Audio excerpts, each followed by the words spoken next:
les amis, bienvenue sur ce nouveau podcast du site commentphotographier.com. Aujourd'hui, je voulais vous parler de problématiques de vignettage liées un peu à des...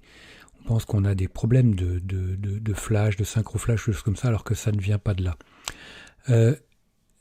Moi, ça m'est arrivé d'avoir ce type de problème. J'ai eu des personnes qui m'envoyaient des mails avec des photos en me disant, voilà, j'ai un problème de synchro-flash, mais quand je bouge ma vitesse, ça ne change rien au problème.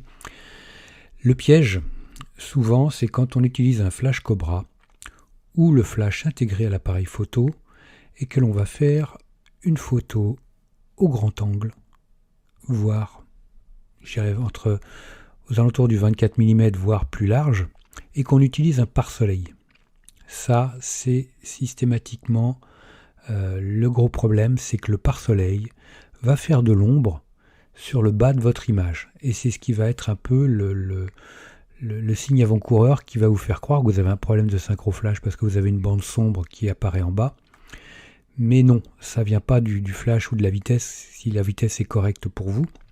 Après, vous pouvez cumuler les deux, l'ombre du pare-soleil et une vitesse synchro-flash trop rapide, enfin une vitesse d'obturation trop rapide par rapport à la synchro-flash. Donc ça n'est pas impossible. Mais bon, si vous êtes dans la bonne fourchette de vitesse, c'est-à-dire 160e de seconde, et que vous avez quand même une grosse ombre en partant du bas, si vous voyez que vous avez le pare-soleil et que vous êtes en grand angle, ne cherchez pas, ça vient de là. Donc c'est le pare-soleil qui pose souci. Alors ce qu'il faut faire, c'est pas compliqué, c'est retirer le pare-soleil. Si vous faites une photo grand angle avec le flash, retirez le pare-soleil.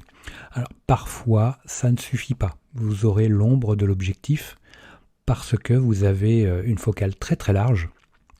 Ça m'arrive par exemple sur mon boîtier plein format, quand je suis au 16 mm et que je mets un coup de flash, avec un sujet qui est relativement uniforme, on peut commencer à voir ce genre de problème.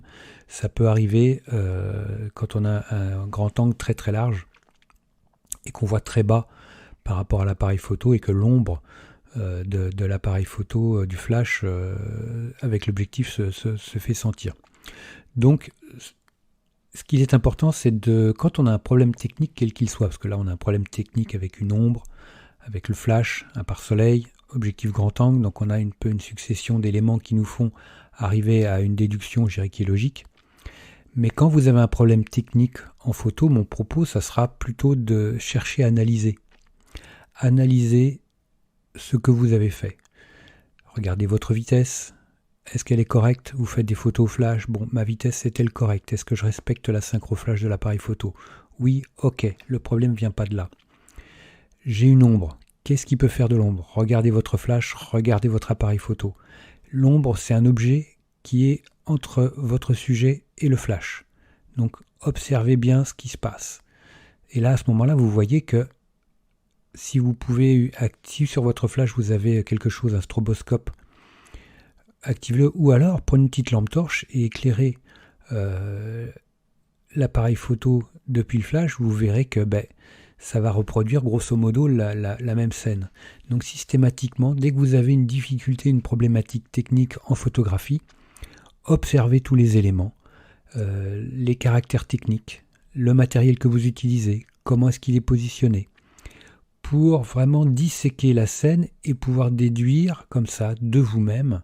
Ça c'est vraiment important. Bon, c'est pas toujours possible évidemment, mais 9 fois sur 10, vous arrivez à trouver la cause et en fonction, en déduire une solution. Ça, c'est vraiment quelque chose de nécessaire. Il faut étudier la situation, étudier les éléments techniques en place. Et moi, quand ça m'est arrivé la première fois, c'est ce que j'ai fait. Et j'ai rapidement trouvé que c'était l'ombre de mon pare-soleil qui causait problème. Donc, ce que j'ai fait, c'est que j'ai retiré le pare-soleil. Ensuite, l'ombre était moins présente, mais elle était toujours présente au niveau de ma photo. Alors ce que j'ai fait, c'est que j'ai zoomé un petit peu. Comme ça, j'ai fait sortir l'ombre du cadre. De 16 mm, je suis passé à 18 ou 19 mm. Et ça a suffi pour faire disparaître l'ombre de l'image. Bon, c'est vrai que j'ai croppé un peu, j'ai zoomé un petit peu dans le cadre, mais après, voilà, il faut savoir ce qu'on veut. Moi, cette ombre ne me plaisait pas. J'avais pas envie de bidouiller l'exposition sur ma photo après en post-prod. J'aime bien que mes photos soient, entre parenthèses, bonnes dès la prise de vue. Donc j'ai zoomé un petit peu, ça a été pour moi le coût à payer pour éviter cette ombre sur mon image, et puis ce coût était dans mes moyens, on va dire, par rapport à mes acceptations, donc je l'ai fait. Vous voyez que on analyse une situation, on trouve les causes et on en déduit les solutions.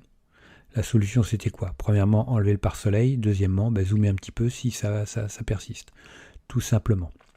Voilà les amis, écoutez, si vous avez rencontré des difficultés un peu similaires par le passé, n'hésitez pas à me faire, à le laisser en commentaire, à le partager avec tout le monde.